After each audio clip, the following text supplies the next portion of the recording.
तो hello friends, स्वागत है हमारे यूट्यूब चैनल में। फ्रेंड्स, आज जो है हम बिहार पुलिस का जो है मोस्ट इम्पोर्टेंट जीके जीएस का क्वेश्चन लेकर आए हुए हैं। तो यदि आप हमारे चैनल को सब्सक्राइब नहीं किए हैं तो जल्दी से जाकर चैनल को सब्सक्राइब करें। और चलिए हम बिना देरी के सेशन को स्टार्ट करते हैं। तो यहाँ पर जो है सेशन जो है ये इम्पोर्टेंट सेशन है, तो चैनल को सब्सक्राइब जरूर कर लीजिएगा। ठीक है, चलते हैं नेक्स्ट क्वेश्चन पर। क्वेश्चन नंबर फर्स्ट यहाँ पर आ रहा है। क्वेश्चन नंबर फर्स्ट यहाँ पे कह रहा है कि ज्वालामुखी के कप आकार के मुख को क्या कहते हैं। यानी कि जो ज्वालामुखी मुखी होता है उसके जो कप के आकार का मुख होता है उसे क्या कहते हैं। तो इसका जो आंसर हो जाएगा, यदि आपने ऑप्शन नंबर कौन सा, यदि आपने क्वेश्चन नंबर 1 का ऑप्शन नंबर सी को टिक किया है तो बिल्कुल आपने सही किया है। यानी ऑप्शन नंबर सी क्या हो जाएगा, सही आंसर हो जाएगा। यानी क्या बोलते हैं, क्रेटर बोलते हैं। समझ में आ रहा है कैसे? देखिए ये हमारा ज्वालामुखी जैसे होता है, ये ज्वालामुखी जैसे है, तो यहाँ पर उसके मुख पर इसे एक कप की तरह होता है, तो इसी को हम क्या बोलते हैं, इसी को जो है हम क्रिएटर बोलते हैं। ठीक है, चलते हैं नेक्स्ट क्वेश्चन पर। क्वेश्चन नंबर सेकंड, यहाँ पे क्वेश्चन नंबर सेकंड कह रहा है कि दक्षिण अमेरिका के शीतोष्ण घास स्थलों को क्या कहते हैं। यानी कि जो दक्षिण अमेरिका के शीतोष्ण घास स्थल है उसे हम क्या कहते हैं। तो इसका जो आंसर हो जाएगा क्वेश्चन नंबर सेकंड के लिए ऑप्शन नंबर कौन सा होगा, जल्दी से कमेंट बॉक्स में बताइए। तो देखिए इसका जो आंसर हो जाएगा, आंसर हो जाएगा ऑप्शन नंबर ए, आपका सही आंसर हो जाएगा। यानी उसे हम बोलते हैं पंपास बोलते हैं। उसे क्या बोलते हैं हम, पंपास बोलते हैं। ठीक है, ये सारे इंपॉर्टेंट क्वेश्चन हैं, तो क्वेश्चन को आप अच्छे से लर्न करिए। चलते हैं क्वेश्चन नंबर थर्ड पर। क्वेश्चन नंबर थर्ड यहाँ पे कह रहा है कि एशिया और उत्तरी अमेरिका, क्या कह रहा है, एशिया और उत्तरी अमेरिका किसके द्वारा पृथक होते हैं। यानी कि एशिया और उत्तरी अमेरिका जो है किसके द्वारा एक दूसरे से अलग होते हैं। तो इसका भी आंसर हम बता देते हैं। इसका यदि आपने आंसर कौन सा चूज किया है, यदि आपने ऑप्शन नंबर सी को चूज किया है तो आपने बिल्कुल सही आंसर चूज किया है। ऑप्शन नंबर सी क्या है आपका, बिल्कुल सही आंसर हो जाएगा। यानी ऑप्शन नंबर बिल्कुल सी क्या है, सही आंसर है। ठीक है, चलते हैं नेक्स्ट क्वेश्चन नंबर यहाँ पर 4 नंबर क्वेश्चन कह रहा है।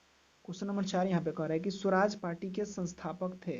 तो स्वराज पार्टी के संस्थापक कौन थे, इसके बारे में हमें जानना है। ठीक है, तो स्वराज पार्टी के संस्थापक कौन थे, तो इसका जो आंसर हो जाएगा वो आंसर हो जाएगा आपका कौन सा, ऑप्शन नंबर डी सही आंसर हो जाएगा। यानी कौन सा, ऑप्शन नंबर डी। यानी ऑप्शन नंबर डी में लिखा है कि देश बंधु सी आर दास कौन जी हैं, स्वराज पार्टी का संस्थापक कौन है, देश बंधु सी आर दास जी हैं। तो ऑप्शन नंबर क्या हो जाएगा, ऑप्शन नंबर डी सही आंसर हो जाएगा। चलते हैं नेक्स्ट क्वेश्चन, क्वेश्चन नंबर 5 पर। क्वेश्चन नंबर 5 यहाँ पे बता रहा है कि भारत का सबसे बड़ा सिंचाई नहर कौन सा है। यानी कि सबसे बड़ा बताना है नहर कौन सा है जो सिंचाई में काम आता है। ठीक है, तो ऑप्शन नंबर जो है 5, सॉरी क्वेश्चन नंबर 5 है और ऑप्शन नंबर कौन सा हो जाएगा इसका। तो इसका यदि आपने ऑप्शन नंबर कौन सा, यदि आपने ऑप्शन नंबर डी को चूज किया है तो बिल्कुल आपने सही आंसर चूज किया है। यानी कि उत्तरी गंगा नहर जो है, ऊपरी गंगा नहर जो है कौन सी है, भारत का सबसे बड़ा सिंचाई नहर है। ठीक है, चलते हैं क्वेश्चन नंबर यहाँ पर 6। क्वेश्चन नंबर 6 यहाँ पे कह रहा है कि खिलजी राजवंश का शासन काल था, जो खिलजी राजवंश है उनका शासन काल कब से कब तक चला था। ठीक है, तो इसका आंसर हम बता देते हैं कौन सा होगा। तो इसका आंसर हो जाएगा ऑप्शन नंबर बी सही आंसर हो जाएगा। यानी आपने ऑप्शन नंबर बी को चूज किया है तो बिल्कुल आपका आंसर जो है परफेक्ट है। यानी कि 1990 से, सॉरी 1290 से लेकर के 1320 तक चला था। कितना से, 1290 से लेकर के 1320 तक चला था। ठीक है, कौन सा, खिलजी राजवंश चला था। कितना से कितना, 1290 से 1320 तक। इतना हम क्यों बोल रहे हैं, क्योंकि बोलने से आपको याद होगा, सुनने से भी आदमी को याद होता है, इसलिए बार बार रिपीट करिए, रिपीट करने से क्या होगा, याद होगा। तो खिलजी राजवंश का शासन काल था कब से, 1290 से 1320 तक था। ठीक है, चलते हैं क्वेश्चन नंबर 7 पर। क्वेश्चन नंबर 7 बता रहा है कि कनौज की लड़ाई वर्ष डैश में लड़ी गई थी। यानी कि कनौज की लड़ाई कब हुई थी, बस यही पूछ रहा है क्वेश्चन कि कनौज की लड़ाई कब हुई थी। तो कनौज की जो लड़ाई है, यदि आपने ऑप्शन नंबर किसको चूज किया है, ऑप्शन नंबर सी को चूज कर लिया तो बिल्कुल सही आंसर है। यानी कि 1540 में, कितना में, 1540 में जो है कनौज की लड़ाई हुई थी। ऑप्शन नंबर क्या हो जाएगा, ऑप्शन नंबर सी आपका सही आंसर हो जाएगा। चलते हैं नेक्स्ट क्वेश्चन, क्वेश्चन नंबर यहाँ पे 8 का रहा है कि पंचायत राज प्रणाली के अंतर्गत स्थानीय संस्था का कार्य बताना है। क्या बताना है, स्थानीय संस्था का कार्य नहीं है, ये बताना है। तो आप सभी को पता होगा कि गाँव में जो होता है स्वास्थ्य केंद्र, छोटा सा स्वास्थ्य केंद्र होता है, यानी कि ऑप्शन नंबर 1 नहीं होगा। शिक्षा भी होता है और जन्म मृत्यु पंजीकरण भी होता है, लेकिन कानून और व्यवस्था जो है ये पंचायती राज प्रणाली के अंतर्गत नहीं आता है। तो यदि आपने ऑप्शन नंबर किसको चूज किया, ऑप्शन नंबर सी को चूज किया, तो बिल्कुल आपने सही आंसर चूज कर लिया है।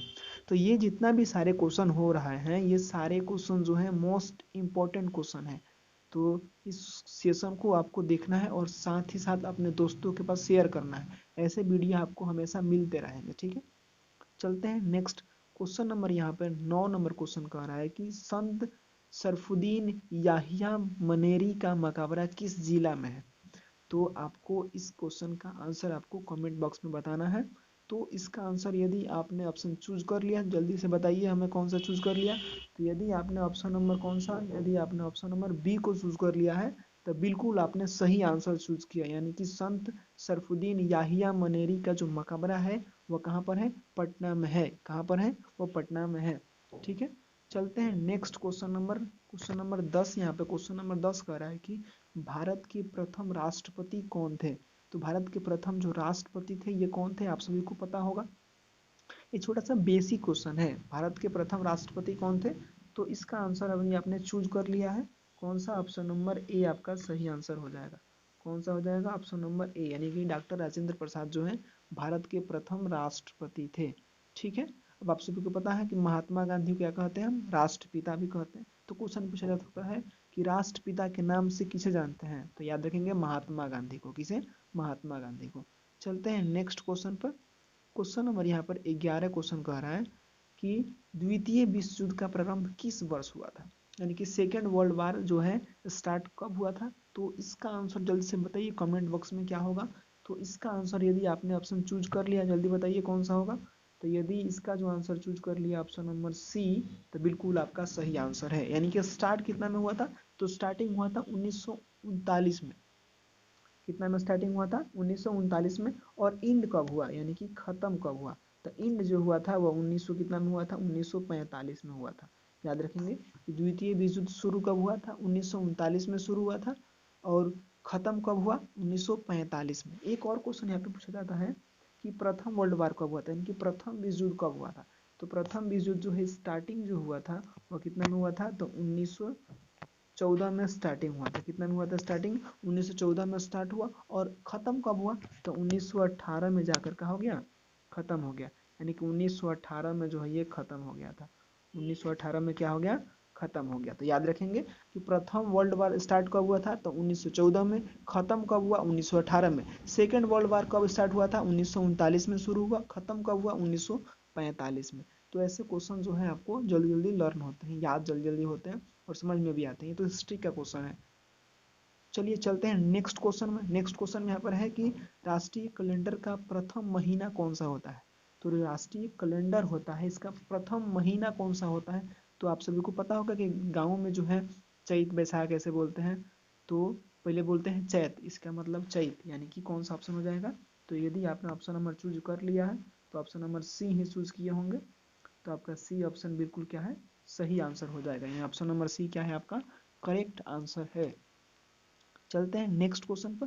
क्वेश्चन नंबर यहाँ पर, हाँ क्वेश्चन नंबर यहाँ पर 13 नंबर क्वेश्चन कह रहा है कि भारतीय राष्ट्रीय कांग्रेस के प्रथम अध्यक्ष कौन थे। तो भारतीय राष्ट्रीय कांग्रेस के जो प्रथम अध्यक्ष थे वो कौन थे। तो आपने आंसर को चूज कर लिया होगा। तो चलिए इसका आंसर बता देते हैं कौन सा होगा। तो इसका आंसर जो होगा ऑप्शन नंबर बी आपका सही हो जाएगा। यानी कौन है, WC बनर्जी जो है भारतीय राष्ट्रीय कांग्रेस के प्रथम अध्यक्ष थे। तो ये क्वेश्चन हो गया। अब यहाँ से एक और क्वेश्चन पूछा जाता है कि भारतीय राष्ट्रीय कांग्रेस के जो है संस्थापक कौन थे। कौन से संस्थापक कौन थे, तो संस्थापक का आंसर कौन हो जाएगा। तो संस्थापक के लिए आपका ऑप्शन नंबर ए हो जाएगा। यानी कि ए ह्यूम जो है भारतीय राष्ट्रीय कांग्रेस के संस्थापक थे। जबकि ये जो WC बनर्जी जो थे ये प्रथम अध्यक्ष थे। समझ में आ रहा है ना क्वेश्चन। क्वेश्चन यहाँ से घबराना नहीं है। देखिए संस्थापक पूछेगा तो ए ह्यूम, और प्रथम अध्यक्ष पूछेगा तो कौन हो जाएगा, WC बनर्जी हो जाएंगे। तो इस क्वेश्चन के हिसाब से जो है हमारा आंसर हो जाएगा, वो आंसर कौन सा हो जाएगा। तो इसका जो आंसर हो जाएगा हमारा बी ऑप्शन, यानी WC क्या हो जाएंगे, बनर्जी हो जाएंगे। चलते हैं नेक्स्ट क्वेश्चन नंबर 14 पर कह रहा है कि सूर्य ग्रहण कब होता है? तो सूर्य ग्रहण आप सभी को पता होगा कि जब ये हो गया सन हो गया, और क्या हो गया, ये हो गया आपका पृथ्वी, ये क्या हो गया आपका पृथ्वी यानी अर्थ हो गया। तो जब सूरज और पृथ्वी के बीच में जो कौन चलाता है, चंद्रमा चलाता है, तो क्या होता है, तो सूर्य ग्रहण होता है। यानी कि सूरज और पृथ्वी के बीच में चंद्रमा आता है तो उसे हम सूर्य ग्रहण कहते हैं, उसे हम क्या कहते हैं, सूर्य ग्रहण कहते हैं। ठीक है, तो इस क्वेश्चन के हिसाब से आपने आंसर चूज कर लिया ही होगा, तो कौन हो जाएगा, ऑप्शन नंबर ए आपका सही आंसर हो जाएगा। यानी कि जब चंद्र सूर्य और पृथ्वी के बीच से गुजरता है उसे हम क्या बोलते हैं, उसे हम सूर्य ग्रहण बोलते हैं। ठीक है, चलते हैं नेक्स्ट क्वेश्चन नंबर 15 पर। क्वेश्चन नंबर 15 यहाँ पे कह रहा है कि हर्ष साम्राज्य की राजधानी थी। तो हर्ष साम्राज्य की राजधानी जो थी वो कहाँ थी आपको बताना है। तो इसका भी आंसर बता देना है आपको कमेंट बॉक्स में, जल्दी बताइए कौन सा होगा। तो इसका जो आंसर हो जाएगा वो ऑप्शन नंबर क्या हो जाएगा, ऑप्शन नंबर सी, यानी कि थानेसर जो है वो हर्ष साम्राज्य की राजधानी थी। कौन थी, थानेसर जो है वो क्या थी, हर्ष साम्राज्य की राजधानी थी। तो ऑप्शन नंबर क्या हो जाएगा, ऑप्शन नंबर आपका सी सही आंसर हो जाएगा। चलते हैं नेक्स्ट क्वेश्चन पर। क्वेश्चन नंबर नेक्स्ट यहाँ पे कह रहा है कि सुभाष चंद्र बोस ने स्वतंत्र भारत सरकार का शुभारंभ कहाँ किया था। तो इसका जो आंसर हो जाएगा, तो इसका आंसर क्या हो जाएगा, तो इसका आंसर हो जाएगा option number A. Option number क्या हो जाएगा, ऑप्शन नंबर ए, यानी कि सिंगापुर। क्या हो जाएगा, सिंगापुर में जो है स्वतंत्र भारत सरकार का शुभारंभ किया गया था। तो ऑप्शन नंबर ए क्या हो जाएगा आपका सही आंसर हो जाएगा। चलते हैं नेक्स्ट क्वेश्चन नंबर 17 यहाँ पे बता रहा है कि बिहार के चारा घोटाले की जांच हेतु बिहार के चारा घोटाले की जांच हेतु राज्य सरकार द्वारा किस आयोग का गठन किया गया था। तो चारा घोटाला की जांच के लिए किस गठन का आयोग किया गया था। तो इसका जो आंसर हो जाएगा वो आंसर कौन हो जाएगा, तो इसका जो आंसर होगा वो आंसर हो जाएगा ऑप्शन नंबर सी, यानी कि मुखोपाध्याय आयोग। कौन सा गठन किया गया था, मुखोपाध्याय आयोग का गठन किया गया था। किसके लिए, चारा घोटाले के लिए। किसके लिए किया गया था, चारा घोटाले के लिए किया गया था। तो ऑप्शन नंबर सी क्या हो जाएगा आपका, option number C right answer हो जाएगा। चलते हैं नेक्स्ट क्वेश्चन। क्वेश्चन नंबर यहाँ पे 18 कह रहा है कि बिहार राज्य के प्रथम ज्ञानपीठ पुरस्कार से सम्मानित लेखक हैं। तो बिहार का जो है ज्ञानपीठ, यहाँ पर ध्यान देना है, ज्ञानपीठ पुरस्कार से सम्मानित लेखक कौन सा है। तो इसका आंसर आपको बताना है कौन सा होगा। तो इसका जो आंसर हो जाएगा, इसका जो आंसर होगा कौन होगा, तो इसका आंसर हो जाएगा ऑप्शन नंबर ए हो जाएगा, सही आंसर हो जाएगा। ऑप्शन नंबर ए क्या हो जाएगा, सही हो जाएगा, यानी कि रामधारी सिंह दिनकर। रामधारी सिंह दिनकर को जो है ज्ञानपीठ पुरस्कार से सम्मानित किया गया था। ठीक है, चलते हैं नेक्स्ट क्वेश्चन। क्वेश्चन नंबर यहाँ पर 19 कह रहा है कि बिहार के पटना संग्रहालय की सबसे अधिक चर्चित मूर्ति कौन सी है। तो बिहार के पटना संग्रहालय की सबसे चर्चित मूर्ति कौन सी है। तो इसका आंसर हो जाएगा ऑप्शन नंबर कौन सा, ऑप्शन नंबर आपका आंसर हो जाएगा कौन सा, ऑप्शन नंबर डी सही आंसर हो जाएगा।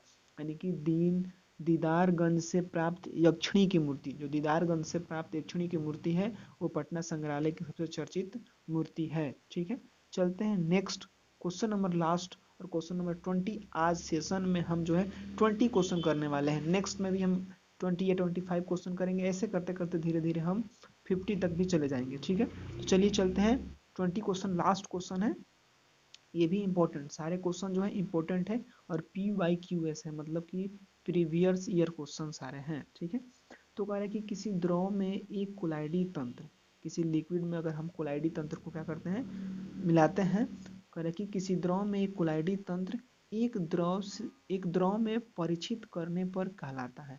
यानी किसी द्रव में एक कोलाइडी तंत्र एक द्रव में परीक्षित करने पर कहलाता है, तो उसे हम क्या कहते हैं, तो याद रखेंगे, उसे जो है हम बोलते हैं ऑप्शन नंबर बी इमल्सन बोलते हैं।